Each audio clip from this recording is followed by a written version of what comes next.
I'm Mark, and this is the Mr. Productivity Podcast, the podcast to help solopreneurs banish overwhelm, reduce stress, and get more done. In today's episode, I'm going to be talking with Cynthia Cummins, a top 1% realtor and founder and owner of Kindred SF Homes, a boutique agency in San Francisco. Also known as the real estate therapist, she's been a solopreneur for more than 3 decades and knows a thing or two about productivity. Now, before we dive into today's show, I want to invite you to sign up for my free 21-day productivity challenge. As a solopreneur, you've got a lot to do, and this challenge will help you be more productive at doing it. Invest 1 minute every day reading a tip that will transform your productivity habits in less than a month. You can sign up by going to my website, mrproductivity.com, or click the link in the show notes. Now, as they say in Hollywood, on with the show. Cynthia, welcome back to the show. Well, hello there. I'm so delighted to be here again. Now, when you were on the show the first time, it was known as the Mark STRUCZEWSKI podcast, but I've rebranded it in December of 2022. It is now the Mr. Productivity Podcast, but I'm glad to have you back because obviously you did a great job the first time, because if you did a bad job, you wouldn't be back on the show. So you've met the criteria. But as we were getting ready to start the recording today, I asked you, as I do all my guests, is there anything that you want to ask me, clarifications? And you go, I think we need to talk about, is being too focused on productivity a problem? And I'm like, ooh, that's a great topic. So we're going to start off there. We don't know where the conversation is going to go from here at this point, but a lot of people, and this is my thoughts, a lot of people think you have to be doing something to be productive. And I think downtime, sleeping is a great productivity hack, because then you're getting the energy you need for the next day. So I don't think you always need to be doing something to be productive. And I know you don't think that, but I know a lot of people in the world think if I'm not doing, I'm being lazy. Yes. And certainly as when I was growing up, I was getting the message that I needed to be productive and I needed to be producing content, right? Mm-hmm. Even back in the 60s, I was supposed to be producing good content. But yes, I agree with you completely that sometimes we have to actually schedule in our sleep and our exercise, and we have to prioritize those things. We were just talking before the call about your commitment to running and how you do that because it's important, even though people say, what, are you crazy? But here's what I was thinking about I think it's important to have downtime that's completely unstructured or that there's no goal around it. I guess what I'm getting at is something like cow time. Somebody called it cow time, where you're just sort of like a cow out in the field chewing your cud and not really thinking about anything in particular, not meditating, not visualizing, not praying, not listening to a podcast as you're walking, but just letting yourself meander and loaf. That's important time. I agree. And there's this phrase that the first time you hear it, you're going to think the wrong thing. But as a daily runner since August 29, 2017, there's a phrase called running naked. That does not mean no clothes. It means without headphones. And I don't do this enough, because when you run naked, you can actually hear the birds chirping. And if you're running near water, you can hear the water and you can hear the wind blowing through the trees. And I encourage people, I know I love listening to audiobooks and podcasts, but it's going to really help you when you take your dog for a walk or you go for a walk with your partner. Just go for a walk. And here's an idea. Just be quiet. Don't even talk to each other. Just be present. Mm-hmm. And I think so many people think, well, I'm with someone, I got to talk to them. Let's talk about plans for dinner. What we're going to do this weekend. No, just be quiet. Just be. Sometimes I like to go out in my backyard, and I live in Houston, Texas, for the listeners who don't know that. And if it's a sunny day, I'm out there in just my shorts and I'm getting the vitamin D from the sun, and I'm my bare feet on the ground and I'm grounding. Sometimes I'm reading my Kindle, but sometimes I'm just sitting there not doing or thinking about anything. And it's just amazing how rejuvenating that is. It's very rejuvenating. But the productivity police might come along and say, "What are you doing, Mark? You're Mr. Productivity. What are you doing?" You're just sitting there in the sun. My father, who passed away more than a decade ago, he always used to sit outside in the evening and kind of watch the sun go down. Sometimes he'd have a cigar, and my parents had an old Victorian farmhouse overlooking the Shenandoah River in Virginia. And it was a mighty fine view to sit there. But I always thought that was a little bit lazy at the time. Like, doesn't he have anything else to do besides sit there and look over at the mountains? But being present, when I go hiking, when I go walking, I live here in San Francisco. I spend a lot of time out in the woods of Northern California in the mountains. But even just walking in Golden Gate Park, I never take headphones. And partly because it's just a safety thing. You want to hear what's going on around you.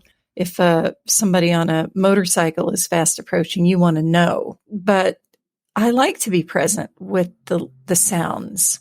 And that's one way to really calm oneself and rejuvenate for whatever's next, just by taking it all in, letting all the filters be open. As you said, being naked, more or less. A few weeks ago, it was Easter Sunday morning, and I went out for my 5K run in the morning.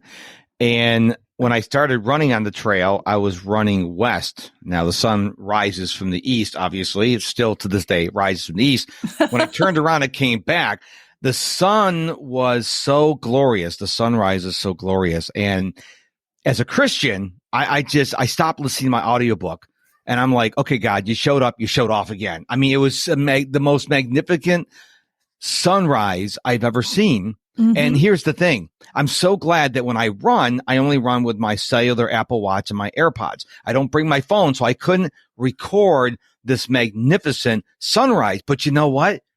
I got to witness it. So I think when people see beautiful moments, instead of enjoying it, they're like, "Oh, give me a camera. Let me get it the proper, the proper distance and the proper filters." No, just be present and enjoy, whether it's a sunrise or a sunset or a beautiful flower or something. I think we're so keyed into pulling out our phones and capturing the moment. We're not living in the moment. Yes, Mark, that's the thing. I learned that back when the kids were little, and the school that my children attended, they actually prohibited the use of video cameras during the kids' school plays because otherwise it was just like this paparazzi event, and nobody could hear Snow White saying her one line on the stage because everybody was, trying to get focused on their kid and get the camera rolling. Those moments are everywhere, all around us, all the time. Sometimes when I'm just driving down the street here in the city, and I remember when I get stopped at a stoplight to just look up for a minute at the way the sun is hitting a building, or how the leaves are moving on the tree, or I think, what is that person thinking about? What are they carrying in their hearts as they're crossing the street? It adds a whole dimension to my life that makes things much more alive, and I feel much more connected. I agree with you on the whole paparazzi thing. I did that a little bit when my girls were in school, and now I see it in church. So usually in Easter time and Christmas time, they have the children's choirs out there, and all these parents are all jockeying for position to get the videos and the pictures, and they're not even enjoying their child up there singing. They're more concerned about getting the perfect picture and the perfect audio and the perfect video. I remember someone once asked me, If you had a choice, now one of the people I really admire in the world is Gary Vaynerchuk. I don't like his potty mouth, but I really enjoy how he's a real human being. He's not like, he doesn't think he's better than other people. And someone goes, would you rather have a selfie with Gary or would you rather have a 5-minute conversation? I'm like, are you kidding me? I'd rather have a 5-minute conversation with this brilliant man. I can see his picture. So I got a picture of Gary. Who cares? I'm not going to sell on eBay. I mean, no one cares. But if I could have 5 minutes with him or Richard Branson or Brendan Burchard or Gary Vaynerchuk or Grant Cardone, whatever, I don't need the picture with you. I don't need your autograph. I'd rather have a conversation with you. And I think people like, well, don't you want to capture the moment? Like, for what? What am I going to do with this picture? Put it on social media? Hey, I met Grant Cardone. Who cares? But if I could have a 5-minute slot with him, I think that would be more valuable than a picture. And I think people need to get away from their technology and really spend time being present, because in order for you to be the most productive version of yourself, you are going to have to be present. And I think we're always in a hurry. The next moment, the next call, the next Zoom, the next interview, the next client, we're go, go, go, go, go. But a really key component of being productive is slowing down and just being present in the moment. Being present and opening all of our senses to what's going on, to be able to listen to others. I mean, I think about all the times when, I don't know, I mean, I can't think of a clear moment that I regret, but what would I not give for a 5-minute conversation with my grandmother now? Mm-hmm. And I think back to all the chances I had to be present with her. Even if I just connected once or twice more for 5 minutes, I wish I had that, but I don't. And so it's important to be here now I'm having this conversation with you. I'm listening to you. I love hearing about the sunrise and about the getting out and running. I mean, that's a real connection. That's what life's really about. 100%. And one of the thoughts that came in my mind when you were talking about the paparazzi, have you ever seen when, doesn't matter who the president was, Biden, Trump, Obama, Bush, doesn't matter. When they're in the Oval Office and all the cameras are going click, click, click, click, click, click, they're all taking the pictures. If I was president, which I would never run for president in my entire life, but if I was ever president, I'm like, okay, guys, you get 30 seconds taking pictures and then you can leave. Because I find that very annoying. You're trying to listen to the person talking. All you hear is click, click, click, click, click, click, click, click, click. Like, I would get so frustrated. I'm like, okay, enough. Because you remember Ronald Reagan, when he did the press conference, he was the first president to say, raise your hands, because everyone just shout out. Now they're back to doing it that time. Mm-hmm. But we are so in a hurry. Like I just said a few minutes ago, we are so in a hurry to go to the next minute, the next minute, next minute. We're not stopping to like, oh, let me enjoy this moment. Whether you're in front of someone, whether you're outside, whether you're walking your dog, doesn't matter where you are, but we're always in a hurry. And I think a huge productivity strategy is slow down and just enjoy the moment. Right. Enjoy the moment and try not to be leaping on to the next thing. Yes. There is an epidemic of talking. Now you're talking to a podcaster, so it's kind of ironic you said that. Right. I mean, it's like blah, blah, blah. Everybody has something to say. I was speaking with one of my boys, now an adult, now a grown man. Still your boy, though. Right. But his kindergarten teacher, who was saying how the talking among these little children has just gotten worse and worse and worse and worse and worse, when they used to have time to just sit there and play with a little doll or make believe kitchen or mud, whatever. Now they're just talking all the time, and it's gotten worse and worse and worse over her 4 decades as a kindergarten teacher. Everybody's wanting to their 2 cents in, and nobody's listening. That is very true. And one of the things that really helped my podcast grow was when I became an active listener. See, there's listening and there's active listening, and there is a difference. Unless if you don't believe me, go look it up, go Google it. There is a big difference. Listening is just hearing the words. Active listening is you're not just hearing the words, you're hearing the intent behind it. So several times in our conversation today, you've already gone back to stuff I said already earlier in the podcast. That is called active listening. So you're not like, surfing through Facebook and Instagram while you're talking to me. You're fully focused. I can tell you're fully focused. And I think this is, I wouldn't say an epidemic. I'd say it's a pandemic. I mean, let's call it what it is. There is such a pandemic of attention that people don't, what's the next thing? What's the next thing? What's the newest app? Well, I got a notification.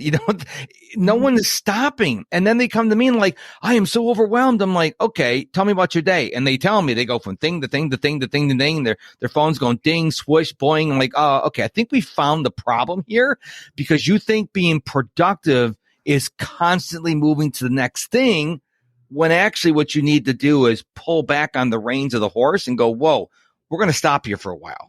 What you're describing is exhausting and it makes us very lonely if we're caught up in our next thing all the time. We haven't taken a moment to actually be face to face or heart to heart or even to listen to other people. I have what I call my sloppy Buddhist practice. Are you one of the million? Join over 1 million people, which may be a slight hyperbole, and get productivity tips that will help you live a more productive life. Head on over to MrProductivity.com/insider. And okay. I'm into mindfulness and being present in the moment and all that stuff. And I think it's Thich Nhat Hanh who talks about, how can you be with other people? How can you be with other people? Maybe they're suffering. Maybe they're going through a hard time. Maybe it's just a regular day for them.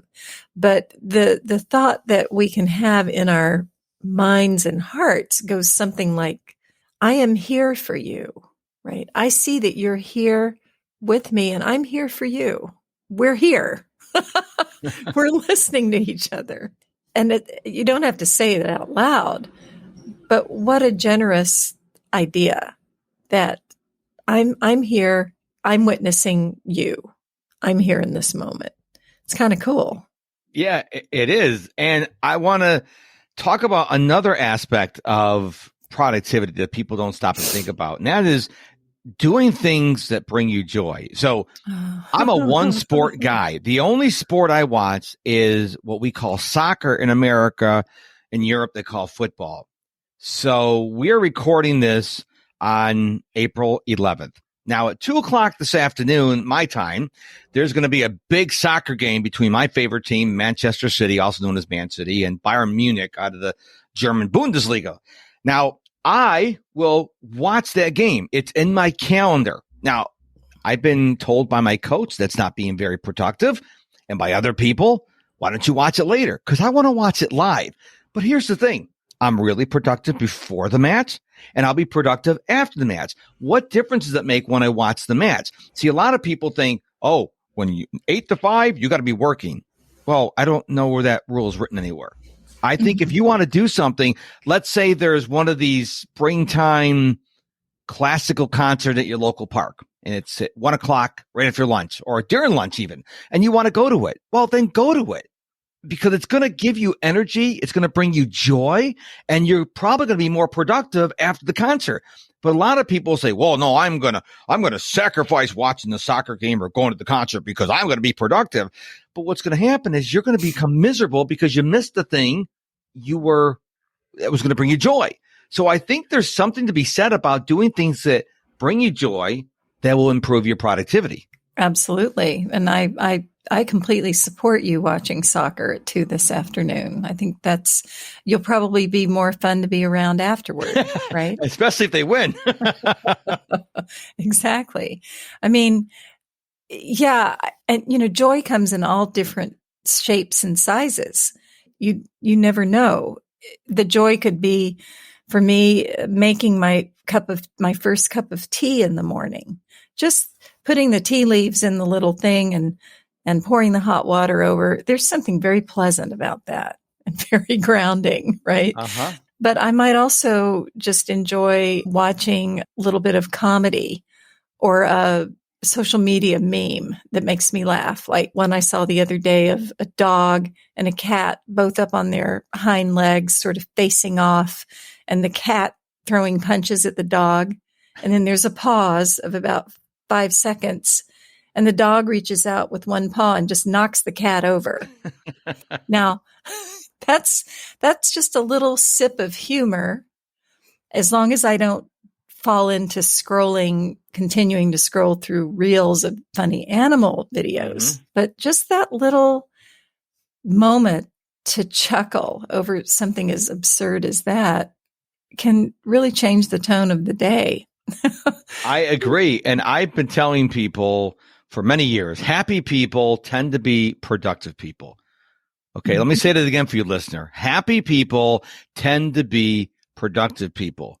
And if you don't believe me, ask yourself, test this on yourself. Do you tend to get more things done when you're angry at whatever or whomever, or when you're happy? And right. I can tell you, when I'm happy, I get more things done. Now, this morning was a little sketchy because I have a problem with the vendor of an app I want to sign up for, and their customer service is not so responsive. So because I allowed myself, they didn't make me, I allowed myself to get frustrated. My productivity kind of wavered in the beginning of my day. Mm-hmm. We have to be careful of this, because if we let the things outside of our control affect us, in other words, we're giving them permission to affect us, it's going to really affect our productivity. And that's going to be like dominoes falling over, because once you let one thing affect it, then then the next thing you're going to do, now you're still thinking about the previous thing that you were really ticked off at, and it becomes an avalanche, for lack of a better term. So we have to be very careful of what we give permission to affect our lives, because that ultimately affects our productivity. Yeah. Permission, allowing what you allow in, what you become at the effect of, makes a huge difference in your life. It's like going through life. I don't know. I'm not a video game player, but I've watched other people playing these shooter games, and, like you're going from one villain or obstacle to the next. And so I could go through the regular course of the day and find something every 30 seconds that I can be upset about, or I can choose to be happy. And being happy is an inside job. You start it, you do it yourself. There's nobody who can make you happy. We make ourselves happy by the way that we meet things. And I'd rather meet things with a smile than a frown. It just feels better. Yeah, when you were talking about shooter games, I went back to my childhood. And I remember my friends, we can't do this anymore. We used to play Cowboys and Indians or Cops and Robbers. Okay, that's politically incorrect nowadays, but we used to get sticks and make bang, bang sounds. That was our form of fun, but it brought us joy.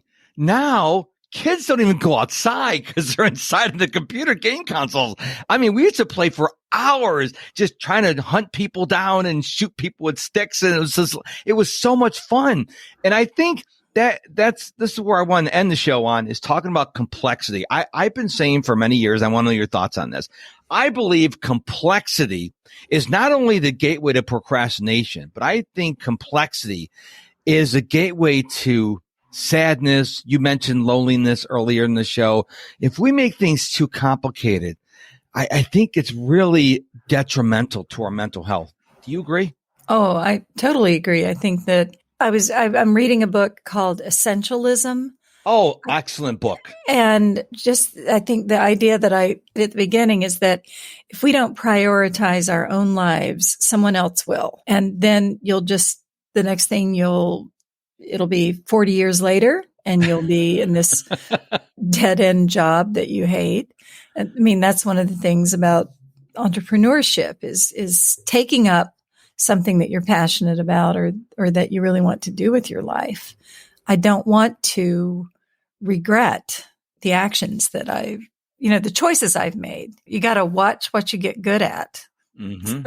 Figuring out what is essential, it takes a balance of, for me, discipline and commitment, and also a willingness to not take myself very seriously and be playful. That balance of playful and discipline makes all the difference for me as I go about being productive. Boy, do I get a lot of stuff done. Yeah. But I got to believe you have some days that it just doesn't work. I mean, I have those. I'm known as Mr. Productivity, and I have those days like, man, nothing's working. And when I notice a day, and I like to know how you handle this, when I'm having one of those days where I know this is not going to work out, I will look at my calendar, and if anything can be moved, now if I have client calls or podcast interviews, I keep those. But the rest of the stuff, I give myself permission to take some time off, because obviously things aren't working that well. I don't believe pushing a rope is a viable strategy. So when you detect yourself, hey, this day it hasn't started well, I don't see it getting better, what do you do? Very similar to you. I think it's, you say give yourself permission. I would say have some self-compassion, which is so hard to do, right? I mean, I'm compassionate toward everyone except myself. If things aren't going well, yes, I will move something off my desk. I'll think about, do I have to do this? Can someone else do it? Can I delay it? And that makes a big difference. But one thing I find is if I have a day where I don't have a packed agenda, or it's a day that I've chosen to be, quote, free, I often find myself sitting with a feeling of slight depression and anxiety and uncertainty because I don't have the day mapped out with an agenda. That can be a little ungrounding. And that's where I have to really bring my practice and discipline into play, is to say, hey, Cynthia, you can not do anything today and it's okay. You can chillax, right? Even though chillaxing is making you feel very anxious. Yeah. Try to breathe and figure out, maybe what you want is a nice bowl of cereal, something that you don't usually eat. Go have a nice bowl of cereal and look out the window for a minute. Yeah. Or ice cream if it's appropriate. Yes. Or a grilled cheese sandwich. There you Why go. Not? There you go. Comfort food. Absolutely. Well, this has been a fascinating conversation and talking about, is being too focused on productivity unproductive? So I really appreciate your being a part of the show today and sharing your insights into this topic. So where can people go to find out more about you and what you're doing in the world? Well, let's see. I think the single best place would be my business website, which is Kindred San Francisco Homes.com, which is Kindred, abbreviated SF for San Francisco Homes.com. And you'll find all my information there. One of my blogs and a pointer toward my other blog, which is called realestatetherapy.org. Real estate therapy. A lot of fun stuff there. Excellent. Well, again, thank you so much for being on the show today. It was a delight having you on. I think you're one of the very few guests that have bridged the gap between the Mark STRUCZEWSKI podcast and the Mr. Productivity podcast. So it's great to see you on the other side. So thank you so much again for being here. Thank you, Mark. I'm delighted, and I hope you'll have me back yet again. Wait. Don't leave yet. I got a very important favor to ask you on behalf of Cynthia and myself. If you got value from this episode today, and I'm guessing you did if you listened all the way to the end, would you please smash that share icon on whatever podcast player you're listening to this episode on and share it with 2 or 3 of your friends, because we need to get the information that we shared in the podcast out with as many people as you can. So if you would do that right now, I and Cynthia would really appreciate it. And don't forget, if you want to know more about me, how to sign up for the free 21-day productivity challenge or any of my services, just head on over to my website, MrProductivity.com, MISTER, MrProductivity.com. Thank you so much for your time and attention, for listening to this episode of the Mr. Productivity Podcast. I'll be back real soon with a brand new episode, but until then, stay productive and stay positive.